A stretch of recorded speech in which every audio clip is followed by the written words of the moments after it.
পৃথিবীর বুকে কোরআন হাদিস যেটাকে সাপোর্ট করে না ওই পোশাকটা তুমি পরেছো, এই পোশাক পরার কারণে তোমাকে কাল কিয়ামতের দিন অপমানের পোশাক পরানো হবে। নাউজুবিল্লাহ বলেন না কেন? আরো জোরে বলেন নাউজুবিল্লাহ। বন্ধুরে আমার, এখানে একটা আসলো, আর যেই ব্যক্তি আল্লাহ এবং আল্লাহর হাবিবের বিধান মেনে বন্ধু সুন্দর শরীয়ত মোতাবেক পর্দা করে পোশাক পরেছেন, আপনার জন্য কাল হাসরের ময়দানে অসংখ্য জান্নাতি পোশাক আপনার জন্য বরাদ্দ দেওয়া হবে। আপনার আমার প্রাণের নবী বলে দিয়েছেন, তোমার যেটা পছন্দ তুমি সেটা গ্রহণ করে নিতে পারবা, আল্লাহ তোমাকে কিছুই বলবে না। বুঝে আসছেনি আমার কথা আপনাদের? আমি বললাম 3 শ্রেণীর মানুষের জন্য কোনো ক্ষমা নাই, দয়া নাই, মায়া নাই। আল্লাহ রাসূল বলেছেন এর মধ্যে একটা হলো বন্ধু টাকনুর নিচে নাভির নিচে ঝুলিয়ে ঝুলিয়ে অহংকার করে যারা পোশাক পরে, আর একটা হলো বন্ধু উপকার করে মানুষকে খোটাতে, আর একটা হলো মিথ্যা কথা বলে বলে ব্যবসায়িকরা কাস্টমার থেকে টাকা কামাই করে। আছে না নাই? এখনকার বাংলাদেশের ম্যাক্সিমাম দোকানদার কসাই, স্মার্ট, একেবারে 100% স্মার্ট কসাই, ঠিক কিনা বলে? বন্ধু মনে রাখবেন ওয়াজ, তাহলে কি করা যাবে না? আমি দেখি জুম্মার দিনে বন্ধু একবারে টকটকে লাল পাঞ্জাবি পরে মসজিদে আসে। আল্লাহর হাবিব বলেছেন একদিন আল্লাহর হাবিবকে এক ব্যক্তি দুটো সালাম দিলেন, একটা সালামের জবাব আপনার আমার প্রাণের নবী দিলেন না। ইয়া রাসূলুল্লাহ, ইয়া হাবিবাল্লাহ, নবী গো সালাম না দেওয়ার কারণ কি গো নবী? আমার নবী বললেন সালাম না দেওয়ার কারণ হলো তার পরনে 2টা লাল রঙের পোশাক ছিল, কারণ একবারে টকটকে লাল কাপড় পরা ইমানদার পুরুষের জন্য মাকরুহে তাহরিমি হারামের অন্তর্ভুক্ত, এই পোশাক পরা যাবে না, কোনোভাবে 1 ইঞ্চি পরিমাণ স্বর্ণ পরা যাবে না। বন্ধু আমি আপনাদেরকে বলছি, আল্লাহর হাবিব একদিন মসজিদের মধ্যে অবস্থান করতেছে, হঠাৎ করে নবীজি দেখলেন একজন এসে নামাজের নিয়ত করে ফেললো। নবীজি বললেন তুমি ওযু করে আসো। তিনি ওযু করতে গেলেন, ওযু বানিয়ে এসে তিনি আবার নামাজের নিয়ত করে ফেললেন, আবার তিনি এসে নামাজের নিয়ত বললেন, নবীজি বললেন তুমি ওযু করে আসো। দুইবার তিনি নামাজ ভেঙে ওযু করতে গেলেন, আবার তিনি যখন আয়েশা নামাজের নিয়ত বাঁধলেন, নবীজি বললেন তুমি ওযু করে আসো। নবীজিকে প্রশ্ন করা হলো ইয়া রাসূলুল্লাহ, ইয়া হাবিবাল্লাহ, নবী গো বারবার আপনি কেন গো নবী তাকে ওযু করার কথা বলছেন? এবার আপনার আমার প্রাণে নবী ডাক দিয়ে বললেন সে কিয়ামত পর্যন্ত নামাজ পড়তে পারবে, এই নামাজ দিয়ে সে আল্লাহ পর্যন্ত পৌঁছাতে পারবে না। কেন গো নবী? তুমি চাইয়া দেখো তার পোশাকটা টাকনুর নিচে। এখন আমাদের মধ্যে এটা আছে না নাই? আমাদের সমাজে এটা আছে না নাই? এখন আমি যদি একটা ছেলেকে এখান থেকে দাঁড় করাইয়া যদি বলে তোমার প্যান্টটা একটু দেখাও তো আমাকে, মাজাটা কোথায় আছে, আপনি দেখবেন নাভি থেকে কমপক্ষে 2 থেকে 3 আঙ্গুল নিচে আছে। আছে না নাই? এই পোশাক মুসলমানের জন্য বৈধ নয়। আপনি লুঙ্গি বলেন, প্যান্ট বলেন, পায়জামা বলেন, ট্রাউজার বলেন, যেটাই বলেন সারা জীবন আপনি এমনি পড়েছেন, কিন্তু বন্ধু এখন থেকে আর এমনি পড়া যাবে না। পড়বেন আপনারা কেউ? বলে হ্যাঁ হুজুর আমি তো অফিশিয়াল জব করি, সমস্যা কি? আপনাকে জিন্স প্যান্ট পরতে হবে এমন কোনো কথা নেই। আপনি কাপড় কিনে দর্জি দোকানে গিয়ে এমন ভাবে পোশাক বানান, দেখবেন এদিক দিয়ে নাভি বরাবর থাকবে, নিচে দিয়ে টাকনুর উপরে থাকবে। আছে না নাই? অনেক কোম্পানির এসআরদেরকে দেখবেন, দেখা যায় না? অনেক কোম্পানির এসআরদেরকে দেখবেন গলায় টাই ঝুলানো থাকে, প্যান্টটা নাভি বরাবর থাকে, নিচে দিয়ে টাকনুর উপরে থাকে, দেখবেন তাদেরকে কি স্মার্ট হ্যান্ডসাম, উপরে ব্লেজার পরা থাকে, দেখবেন তাদেরকে দেখতে কবে স্মার্ট হ্যান্ডসাম দেখা যায়। যায় না? যায় না? মানুষটার চেহারাটা দেখতে কালো হলো পোশাকের কারণে তার মাধুর্যটা অনেক বেড়ে যায়, ঠিক কিনা বলেন? আপনারা বলেন আল্লাহ পোশাক দিয়েছে লজ্জাস্থান ঢাকার জন্য, কিন্তু পোশাক পরার পরেও যদি লজ্জাস্থান দেখা যায়, আপনি মনে করেন সে কি উলঙ্গ না পোশাক পরিহিত? এটা হলো পুরুষদের বন্ধু। এবার নারীদের দিকে আমি একটুখানি যাব। আল্লাহ বলেছেন অকরনা ফি বুয়ুতিকুন্না ওয়ালা তাবাররাজনা তাবাররুজাল জাহিলিয়াতিল আউলা। আল্লাহ রাব্বুল আলামিন বলে দিয়েছেন বন্ধু নারীদের কই জাহিলি যুগের নারীদের মতো তোমরা তোমাদের রূপ বেগানা পুরুষদেরকে দেখাইও না।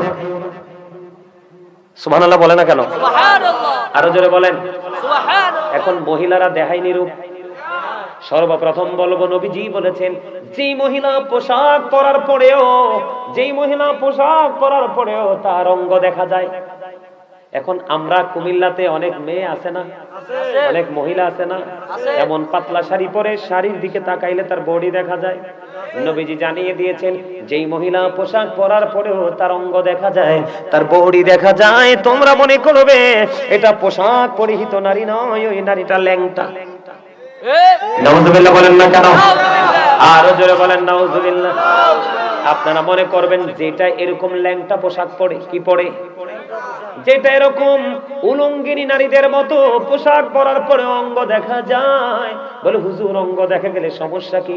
নারীরা বিশেষ কারণে বন্ধু হাতের তালু পায়ের তালু দেখাতে পারবে, আর বিশেষ যদি জরুরি, যেমন ধরেন হজে যাবে, পাসপোর্ট করা লাগবে, ছবি উঠাইতে হবে না?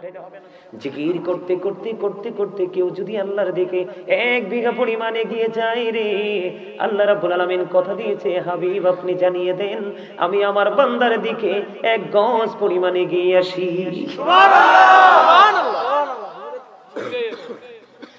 আমার আল্লাহর ডেকে ডেকে বলে, হাদিস শরীফ প্রমাণিত, আমার আল্লাহ জানিয়ে দিয়েছেন, হাবিব আপনি জানিয়ে দেন এই তেতুয়ারা পূর্ব পাড়া গ্রামের মানুষগুলোকে জানিয়ে দেন গো, কেউ যদি জিকির করতে করতে আল্লাহর দিকে 1 হাত পরিমাণে গিয়ে যায় রে, আল্লাহ রাব্বুল আলামিন কথা দিয়েছে, হাবিব আপনি জানিয়ে দেন আমি আমার বান্দার দিকে 2 হাত পরিমাণে গিয়ে আসি। সুবহানাল্লাহ। আমার আল্লাহ ডেকে ডেকে বলে, হাবিব এখানেই ক্ষান্ত নয় গো, আপনি আমার ওই বান্দাগুলোকে জানিয়ে দেন কেউ যদি জিকির করতে করতে করতে করতে আমি আল্লাহর দিকে হেঁটে হেঁটে আসে রে, আপনি জানিয়ে দেন আমি আমার ওই বান্দার দিকে দৌড়ে চলে আসি। হাবিব পৃথিবীর বুকে তারা নরমাল জলসায় বসে বসে আমি আল্লাহর জিকির করে গো, আমি আল্লাহ কথা দিলাম, আমি আল্লাহ পৃথিবীতে যখন তারা যে কোনো জলসায় বসে জিকির করে, আমি আল্লাহ কথা দিলাম আমি তার চাইতে উত্তম জলসায় বসে আমার ওই বান্দাগুলোর জিকির করি। খবর বুঝতে পারছেন নি? আপনাদের এই জলসাটা একেবারে নরমাল একটা জলসা। আপনি এখানে বসে বসে জিকির করেন, এই মুহূর্তে যদি আপনাকে কেউ প্রশ্ন করে, আপনি বলে দেন আপনি তো মাহফিলে বসে আছেন, আপনি বলে দেন আল্লাহ রাব্বুল আলামিন এখন কি করে। আপনি যদি মুমিন হন, আপনার কনফিডেন্সটা যদি হার্ড হয়, আপনি বলে দিবেন আমি বলতে পারবো আমার আল্লাহ এখন কি করে। আমি বলে দিব আমি জমিনে বসে বসে আমার মালিকের জিকির করি, আর আমার মালিক ওই মালিকের জায়গায় বসে আমার জিকির করে। হাদিস শরীফের কথা এটা, অস্বীকার করলে বা সন্দেহ পোষণ করলে ঈমান থাকবে না।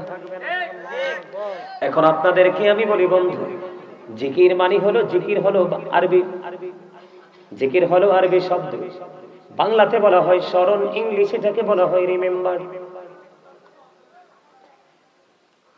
সুবহানাল্লাহ বল আল্লাহর জিকির, আলহামদুলিল্লাহ বল আল্লাহর জিকির, আল্লাহু আকবার বল আল্লাহর জিকির, লা ইলাহা বল আল্লাহর জিকির। সৎ কাজের জন্য কাউকে ডাকা এটাও জিকির, অসৎ কাজ থেকে বিরত রাখার চেষ্টা করা এটাও জিকির। নামাজে দাঁড়িয়েছেন এটাও জিকির, কারণ এটা হলো জিকিরের জলসা। কারণ যে ইবাদত একই জায়গায় দাঁড়িয়ে এবং বসে সম্পন্ন করা হয় ওটাকে বলা হয় জিকিরের জলসা। হজে গেছেন সেটাও বন্ধু জিকির, ওটা হলো জিকিরের জুলুস। বিভিন্ন জায়গা পরিদর্শন করে যে জিকির করা হয় ওটাকে বলা হয় জিকিরের জুলুস। আমি আপনাদেরকে বলে, সায়েন্টিফিকদের বক্তব্য, জিকা ইজ দা হার্ট মেডিসিন, জিকির হলো হার্টের ওষুধ। বন্ধুরে আমার, আপনাকে আমাকে অ্যালার্ট থাকতে হবে। আপনার আমার প্রাণের নবী বলে দিয়েছেন, তোমরা যখন জিকির করো এমন ভাবে জিকির করো গো, মানুষ দেখলে যেন তোমাদেরকে পাগল বলে। নবীজি জানিয়ে দিয়েছে পৃথিবীতে যেই কোনো জিনিসকে ক্লিয়ার করার জন্য একটা উপকরণ থাকে, মানুষের মনের ঘরের ময়লা দূর করার উপকরণ হলো মাওলার জিকির। সুবহানাল্লাহ। কোথায় আছেন? কিসের নেশায় আছেন? বাড়ি গাড়ি টাকা পয়সা ধন দৌলত লাভ হবে না। কোরআন শরীফের 19 পারা সূরা শুআরা 88 নম্বর আয়াতে আল্লাহ বলেছেন, ইয়াউমা লা ইয়ানফাউ মালু ওয়ালা বানুন। আপনার ধন সম্পদ সন্তান সন্ততি কিচ্ছু কাজে লাগবে না। কার জন্য কি করছেন? যেই সন্তানের জন্য নিজের জীবন কুরবানি দিয়ে দিচ্ছেন, আল্লাহর গোলামি করেন না, আল্লাহ রাসূলের হুকুমের তোয়াক্কা করেন না, আপনি কিন্তু কোনো উপায়ও খুঁজে পাবেন না। আপনার জন্য বাঁচার একটা রাস্তা আছে খুব চমৎকার। কিসের রাস্তা? বাঁচার একটা রাস্তা হলো খুব চমৎকার। নবীকে ভালোবাসলে আল্লাহর ভালোবাসা হয়ে যায়, নবীর প্রেমিক আলেমকে ভালোবাসলে নবীর ভালোবাসা হয়ে যায়। আপনি নবীকে পেতে হলে নবীর প্রেমিক আলেম ওলামার কাছে যেতে হবে। আলেম ওলামাকে ভালোবাসলে নবীর ভালোবাসা, নবীকে ভালোবাসলে আপনার আল্লাহর ভালোবাসা। এখানে আসার কারণ হলো আমরা আজকে জিকির করিনি, করি না, যেই পরিমাণে করার দরকার সেই পরিমাণে করি না। আমরা আল্লাহর জিকির করা বন্ধ করে দুনিয়ার জিকির করা শুরু করে দিয়েছি। কথা কন না কেন? যেই আল্লাহ এত সুন্দর করে বানাইলো, দুটি হাত দিল, দুটি পা দিল, এত সুন্দর বডি তৈরি করে দিল, বিচরণ করার জন্য এত সুন্দর পৃথিবী আপনাকে আমাকে উপহার দিয়ে দিল, সেই আল্লাহর কথা আমরা মনে করি না। পৃথিবীতে একটু সময়ের জন্য যেই ব্যক্তি সাহায্য সহযোগিতা করে আমরা সারাক্ষণ তাকে নিয়ে ব্যস্ত থাকি। আমি আজকে আপনাদের সামনে আলোচনা করব, আমাকে একটা বিষয় দেওয়া হয়েছে বন্ধু। বিষয়টা হলো, এটার সাথে একটা বিষয় দিয়েছে স্বামী স্ত্রীর যে সম্পর্ক, এই বিষয়টা নিয়ে আলোচনা করার কথা বলা হয়েছে বন্ধু। এখন এটা নিয়ে আলোচনা করতে হলে আমাকে পর্দা নিয়ে আলোচনা করতে হবে। একটা আলোচনা শোনার দরকার আছে নি? আছে? আলোচনা শোনার দরকার আছে। এই জন্য আমি এর শুরুতে হেডলাইন দিয়েছি, আইয়ুহাল্লাযীনা আমানু ও আনফুসাকুম ও আহলিকুম নার। আল্লাহ বলেছেন, O believers, save yourself and your families from the fire. Allah ঈমানদারকে ডেকে বলেছেন, তুমি জাহান্নাম থেকে বাঁচো, তুমি তোমার পরিবারকে, আহলকেও জাহান্নাম থেকে বাঁচাও। আপনি আমি নিজে তো জাহান্নাম থেকে বাঁচতে পারি না, আরেকজনকে বাঁচাবো কেমন করে? কারণ বাঁচতে না পারার এবং বাঁচাবার মানসিকতা না থাকার কারণ হলো আজকে আমরা দুনিয়া নিয়ে বেশি ব্যস্ত, আল্লাহ এবং আল্লাহর গোলামি আমরা করতেই চাই না। আপনারা ভুলে গেলে চলবে না, আমরা এমন একজন নবীর উম্মত হয়েছি যেই নবী বন্ধু ইমামুল মুরসালিন, নবীদের নবী। তিনি রাজনীতি থেকে ইমামতি, ইমামতি থেকে রাজনীতি, প্রত্যেকটা জায়গায় সফল। ডক্টর আহমদ পেয়ারা বাগদাদি পীর সাহেব কেবলা, তিনি অনেক কিতাব লিখেছেন, ইংলিশে অনেকগুলো কিতাব, এ টু জেড কমপ্লিটলি আমার দেখার সুযোগ হয়েছে। ওনার একটা বক্তব্য আমার হৃদয় ছুঁয়েছে। উনি বলেছেন, of all the great religious personalities of all prophet Muhammadur Rasulullah sallallahu alayhi wasallam was the most successful. জোরে জোরে কন্যা সুবহানাল্লাহ। তিনি বলে দিয়েছেন, পৃথিবীর বুকে যতগুলো নবী রাসূল এসেছে এর মধ্যে আপনার আমার প্রাণের নবী রাজনীতি থেকে ইমামতি, ইমামতি থেকে রাজনীতি, প্রত্যেকটা জায়গায় বন্ধু সফল। এই নবীর উম্মত আমরা, ঠিক কিনা? আপনারা জানেন কিনা জানেন না, কলেজ ইউনিভার্সিটির স্টুডেন্টরা বুঝতে পারবে বন্ধু। আমেরিকার গবেষক মাইকেল এইচ হার্ট তিনি বক্তব্য দিয়েছেন, the 100 a ranking of the most influential person in the history। 100 জন প্রভাবশালীর তালিকা তিনি করলেন, এর মধ্যে ইনফ্লুয়েন্সাল দ্বারা আপনার আমার প্রাণের নবীকে শ্রেষ্ঠ প্রভাবশালী হিসেবে আখ্যায়িত করলেন। আমরা সেই নবীর উম্মত, ঠিক না বেঠি? আজকে কি আমরা সফল হতে পেরেছি? পারি নাই। কারণ কি জানেননি? নবীজির আদর্শকে আমরা ধারণ করতে পারিনি, ঠিক কিনা বলেন? বন্ধুরা আমার অপশন হচ্ছে, আমি দুইটা টপিকস নিয়ে আজকে আলোচনা করব। কয়টা? একটা হলো স্বামী স্ত্রীর বন্ধন, আর একটা হলো পর্দা। এই দুটোর বন্ধন একটার সাথে আর একটা সম্পৃক্ততা রয়েছে। এই দুটো এখন বেশি বেশি আলোচনা, বেশি বেশি করার দরকার। আমি বন্ধু, আপনারা জানেন পুরুষের জন্য যেমন, নারীর জন্য যেমন পর্দা করা ফরজ, তেমনি পুরুষের জন্য পর্দা করা ফরজ। আল্লাহ রাব্বুল আলামিন, আগে আমি পুরুষদেরকে দিয়ে ধরবো, সারা জীবন নারীর পর্দার ওয়াজ করেছি, কিন্তু এখন পুরুষগুলো 100% বেপর্দাশীল হয়ে গেছে। এই জন্য পুরুষদেরকে, পুরুষের পর্দা নিয়ে আজকে আমি আলোচনা শুরু করব। আগে কষ্ট হবে নি? শুনবেন তো বন্ধুরে আমার দিকে তাকান। 3 ধরনের পোশাক আমার আল্লাহ দিয়েছেন। একটা হলো লজ্জাস্থান ঢাকার পোশাক, আরেকটা হলো বন্ধু সাজের পোশাক, আরেকটা হলো তাকওয়ার পোশাক। তিনটা পোশাকের মধ্যে সবচেয়ে বেশি গুরুত্বপূর্ণ, সবচেয়ে বেশি পছন্দের পোশাক হলো বন্ধু তাকওয়ার পোশাক। লিবাসুত তাকওয়া যালিকা খায়র। এই তাকওয়ার পোশাকটা কোনটা? আমার দিকে তাকান, বিশেষ করে যুবক। এইটুকু বাচ্চাদের পরনেও বন্ধু জিন্স প্যান্ট দেখা যায়। বিশেষ করে জিন্স প্যান্টকে যারা আপন করে নিয়েছেন তার আলোচনাটা ভালো করে শোনেন। কোন প্যান্ট? বলে হুজুর এত পোশাক থাকতে আপনি জিন্স প্যান্টের কাছে কেন গেলেন? কারণ জিন্স প্যান্ট আবিষ্কার করেছে বেঈমান কাফেররা। আমরা মুসলমানের জন্য মেসওয়াক করা দরকার, কিন্তু মেসওয়াককে জ্যান্ত হত্যা করে বন্ধু বেঈমানেরা সর্বপ্রথম ব্রাশ আবিষ্কার করে মুসলমানের হাত থেকে মেসওয়াক কেড়ে নিয়ে ব্রাশ ধরাই দিছে। আমরা আগে ছোট্ট থাকতে সকালে ফুরকানিয়া মাদ্রাসায় গেছি, বেঈমানেরা কিন্ডারগার্টেন আবিষ্কার করে সকালে ফুরকানিয়া মাদ্রাসাকে জ্যান্ত হত্যা করে ফেলেছে। এমনি ধীরে ধীরে একটা করে মুসলমান আজকে মুসলমানিত্ব থেকে দূরে চলে গেছে। বন্ধুরে আমার, এদিকে তাকান, তাকওয়ার পোশাক সম্পর্কে এদিকে তাকান। উপর দিয়া থাকবে নাভি বরাবর, উপর দিয়া থাকবে নাভি বরাবর, আর নিচের দিক দিয়া থাকবে বন্ধু টাকনোর উপরে। নিচে দিয়ে থাকবে কোথায়? নিচে দিয়ে থাকবে টাকনোর উপরে, উপর দিয়ে থাকবে নাভি বরাবর অথবা উপরে। এই কন্ডিশনে পোশাক পরা একজন পুরুষের জন্য ফরজ।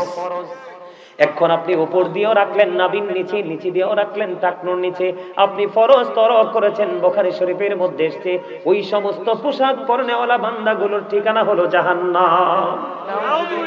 আরো জোরে বলেন নাউজুবিল্লাহ। বন্ধুরে আমার, হাদিস শরীফের মধ্যে এসেছে আপনার আমার প্রাণের নবী বলেছেন তিন শ্রেণীর মানুষকে আল্লাহ রাব্বুল আলামিন কাল হাসরের দিন ক্ষমা করবে না, দয়া করবে না, মায়া করবে না। হুজুর এই তিন শ্রেণীর মানুষগুলো কে গো? আপনার আমার প্রাণের নবী জানিয়ে দিয়েছেন তিন শ্রেণীর মানুষের মধ্যে সর্বপ্রথম হলো বন্ধু যারা জিন্স প্যান্ট পরে। নাউজুবিল্লাহ করনা। বল হুজুর হাদিস শরীফের মধ্যে কি জিন্স প্যান্টের কথা আসছে? না, আমি বলছি। বলে কেন বললেন? বর্তমানে একমাত্র একটাই প্যান্ট, জিন্স প্যান্ট অথবা গ্যাবার্ডিং প্যান্ট যেটাই বলেন আপনি, এই দুইটাই থাকে কন্টিনিউ নাভির নিচে এবং টাকনোর নিচে। ঠিক কিনা বলে? আমার কথায় আপনারা একমত নেই? আমি আপনাকে বলি, আল্লাহ আপনাকে আমাকে সুন্দর করে বানাইছে। আল্লাহ সুন্দর করে বানাইয়া ইসলাম একটা সুন্দর রাস্তা দিয়ে দিয়েছে। এই সুন্দর রাস্তা দেখিয়ে দিয়েছে আপনি যেন ইসলামের রঙে রঙিন হয়ে আপনার অল সাইডকে সুন্দর রঙিন করতে পারেন। কিন্তু আপনি তো সেই রঙে রঙিন হননি, আপনি আপনার দুনিয়া নিয়ে ব্যস্ত আছেন। বন্ধু আমি আপনাকে বলি, এই যে জিন্স প্যান্টটা আপনি এখন মনে মনে ভাববেন যে হুজুর আমি নিচে দিয়ে বটে দিব, আমি মেনে নিলাম আপনি নিচে দিয়ে বটে দিবেন। আপনি নিচে দিয়ে বটে টাকনুর উপরে হয়তো তুলতে পারবেন, কিন্তু বন্ধু হাজার চেষ্টা করলেও এই প্যান্টটাকে উপর দিয়া নাভির নিচে নাভির উপরে তোলা সম্ভব নয়। কারণ তাকে সৃষ্টি করা হয়েছে একবার স্মল, ছোট করে। ঠিকটা বলতে পারলেন না সবাই? আপনারা আগামী কালকে থেকে ট্রাই করে দেখবেন। এটা আমার কথা না, আপনাদেরকে শিক্ষার জন্য বলছি বন্ধু। এটা উপর দিয়ে হাজার টানলে উপরে উঠাতে পারবেন না, এটা নিচেই থাকবে। এই পোশাক আপনার আমার জন্য বৈধ নয়। জোরে জোরে নাউজুবিল্লাহ। এখন কিন্তু মানুষ এই জিন্স প্যান্ট পরলে একটু ফিটিং টিটিং দিয়ে গেলে মানুষ মনে করে সম্মানী পোশাক পরেছেন। আল্লাহর হাবিব বলেছেন এই পৃথিবীর বুকে কোরআন হাদিস যেটাকে সাপোর্ট করে না, ওই পোশাকটা তুমি পরেছো। এই পোশাক পরার কারণে তোমাকে কাল কিয়ামতের দিন অপমানের পোশাক পরানো হবে। নাউজুবিল্লাহ বলেন না কেন? আরো জোরে বলেন নাউজুবিল্লাহ। বন্ধুরে আমার, এখানে একটা আসলো, আর যেই ব্যক্তি আল্লাহ এবং আল্লাহর হাবিবের বিধান মেনে বন্ধু সুন্দর শরীয়ত মোতাবেক পর্দা করে পোশাক পরেছেন, আপনার জন্য কাল হাসরের ময়দানে অসংখ্য জান্নাতি পোশাক আপনার জন্য বরাদ্দ দেওয়া হবে। আপনার আমার প্রাণের নবী বলে দিয়েছেন তোমার যেটা পছন্দ তুমি সেটা গ্রহণ করে নিতে পারবা, আল্লাহ তোমাকে কিছুই বলবে না। বুঝে আসছেনি আমার কথা আপনাদের? আমি বললাম তিন শ্রেণীর মানুষের জন্য কোনো ক্ষমা নাই, দয়া নাই, মায়া নাই। আল্লাহ রাসূল বলেছেন এর মধ্যে একটা হলো বন্ধু টাকনুর নিচে নাভির নিচে ঝুলিয়ে ঝুলিয়ে অহংকার করে যারা পোশাক পরে। আর একটা হলো বন্ধু উপকার করে মানুষকে খোটাতে, আর একটা হলো মিথ্যা কথা বলে বলে ব্যবসায়িকরা কাস্টমার থেকে টাকা কামাই করে। আছে না নাই? এখনকার বাংলাদেশের ম্যাক্সিমাম দোকানদার কসাই, স্মার্ট, একেবারে 100% স্মার্ট কসাই। ঠিক কিনা বলে? বন্ধু মনে রাখবেন ওয়াজ, তাহলে কি করা যাবে না? আমি দেখি জুম্মার দিনে বন্ধু একবারে টকটকে লাল পাঞ্জাবি পরে মসজিদে আসে। আল্লাহর হাবিব বলেছেন, একদিন আল্লাহর হাবিবকে এক ব্যক্তি দুটো সালাম দিলেন, একটা সালামের জবাব আপনার আমার প্রাণের নবী দিলেন না। ইয়া রাসূলুল্লাহ, ইয়া হাবিবাল্লাহ, নবী গো, সালাম না দেওয়ার কারণ কি গো নবী? আমার নবী বললেন, সালাম না দেওয়ার কারণ হলো তার পরনে দুইটা লাল রঙের পোশাক ছিল। কারণ একবারে টকটকে লাল কাপড় পরে ইমানদার পুরুষের জন্য মাকরুহে তাহরিমি, হারামের অন্তর্ভুক্ত। এই পোশাক পরা যাবে না, কোনোভাবেই 1 ইঞ্চি পরিমাণ স্বর্ণ পরা যাবে না। বন্ধু আমি আপনাদেরকে বলছি, আল্লাহর হাবিব একদিন মসজিদের মধ্যে অবস্থান করতেছে, হঠাৎ করে নবীজি দেখলেন একজন এসে নামাজের নিয়ত করে ফেললো। নবীজি বললেন, তুমি ওযু করে আসো। তিনি ওযু করতে গেলেন, ওযু বানিয়ে এসে তিনি আবার নামাজের নিয়ত করে ফেললেন। আবার তিনি এসে নামাজের নিয়ত বললেন, নবীজি বললেন, তুমি ওযু করে আসো। দুইবার তিনি নামাজ ভেঙে ওযু করতে গেলেন। আবার তিনি যখন আয়েশা নামাজের নিয়ত বাঁধলেন, নবীজি বললেন, তুমি ওযু করে আসো। নবীজিকে প্রশ্ন করা হলো, ইয়া রাসূলুল্লাহ, ইয়া হাবিবাল্লাহ, নবী গো, বারবার আপনি কেন গো নবী তাকে ওযু করার কথা বলছেন? এবার আপনার আমার প্রাণে নবী ডাক দিয়ে বললেন, সে কিয়ামত পর্যন্ত নামাজ পড়তে পারবে, এই নামাজ দিয়ে সে আল্লাহ পর্যন্ত পৌঁছাতে পারবে না। কেন গো নবী? তুমি চাইয়া দেখো তার পোশাকটা টাকনুর নিচে। এখন আমাদের মধ্যে এটা আছে না নাই? আমাদের সমাজে এটা আছে না নাই? এখন আমি যদি একটা ছেলেকে এখান থেকে দাঁড় করাইয়া যদি বলি, তোমার প্যান্টটা একটু দেখাও তো আমাকে, মাজাটা কোথায় আছে, আপনি দেখবেন নাভি থেকে কমপক্ষে 2 থেকে 3 আঙ্গুল নিচে আছে। আছে না নাই? এই পোশাক মুসলমানের জন্য বৈধ নয়। আপনি লুঙ্গি বলেন, প্যান্ট বলেন, পায়জামা বলেন, ট্রাউজার বলেন, যেটাই বলেন, সারা জীবন আপনি যেমনি পড়েছেন। কিন্তু বন্ধু এখন থেকে আর এমনি পড়া যাবে না। পড়বেন আপনারা কেউ? বলে, হ্যাঁ হুজুর আমি তো অফিসিয়াল জব করি, সমস্যা কি? আপনাকে জিন্স প্যান্ট পরতে হবে এমন কোনো কথা নেই। আপনি কাপড় কিনে দর্জি দোকানে গিয়ে এমন ভাবে পোশাক বানান, দেখবেন এদিক দিয়ে নাভি বরাবর থাকবে, নিচে দিয়ে টাকনুর উপরে থাকবে। আছে না নাই? অনেক কোম্পানির এসআরদেরকে দেখবেন, দেখা যায় না? অনেক কোম্পানির এসআরদেরকে দেখবেন গলায় টাই ঝুলানো থাকে, প্যান্টটা নাভি বরাবর থাকে, নিচে দিয়ে টাকনুর উপরে থাকে। দেখবেন তাদেরকে কি স্মার্ট হ্যান্ডসাম, উপরে ব্লেজার পরা থাকে। দেখবেন তাদেরকে দেখতে কবে স্মার্ট হ্যান্ডসাম দেখা যায়, যায় না? যায় না? মানুষটার চেহারাটা দেখতে কালো হলো, পোশাকের কারণে তার মাধুর্যটা অনেক বেড়ে যায়। ঠিক কিনা বলেন? আপনারা বলেন আল্লাহ পোশাক দিয়েছে লজ্জাস্থান ঢাকার জন্য, কিন্তু পোশাক পরার পরেও যদি লজ্জাস্থান দেখা যায়, আপনি মনে করেন সে কি উলঙ্গ না পোশাক পরিহিত? এটা হলো পুরুষদের বন্ধু। এবার নারীদের দিকে আমি একটুখানি যাব। আল্লাহ বলেছেন, অকরনা ফি বুয়ুতিকুন্না ওয়ালা তাবাররাজনা তাবাররুজাল জাহিলিয়াতিল ঊলা। আল্লাহ রাব্বুল আলামিন বলে দিয়েছেন, বন্ধু নারীদের কই জাহিলি যুগের নারীদের মতো তোমরা তোমাদের রূপ বেগানা পুরুষদেরকে দেখাইও না। সুবহানাল্লাহ বলে না কেন? সুবহানাল্লাহ। আরো জোরে বলেন সুবহানাল্লাহ। এখন মহিলারা দেখায়নি রূপ। সর্বপ্রথম বলবো, নবীজি বলেছেন, যেই মহিলা পোশাক পরার পরেও তার অঙ্গ দেখা যায়। এখন আমরা কুমিল্লাতে অনেক মেয়ে আছে না, অনেক মহিলা আছে না, এমন পাতলা শাড়ি পরে শাড়ির দিকে তাকাইলে তার বডি দেখা যায়। নবীজি জানিয়ে দিয়েছেন, যেই মহিলা পোশাক পরার পরেও তার অঙ্গ দেখা যায়, তার বডি দেখা যায়, তোমরা মনে করবে এটা পোশাক পরিহিত নারী নয়, ওই নারীটা ল্যাংটা। নাউজুবিল্লাহ বলেন না কেন? আরো জোরে বলেন নাউজুবিল্লাহ। আপনারা মনে করবেন যেটা এরকম ল্যাংটা পোশাক পরে, কি পরে?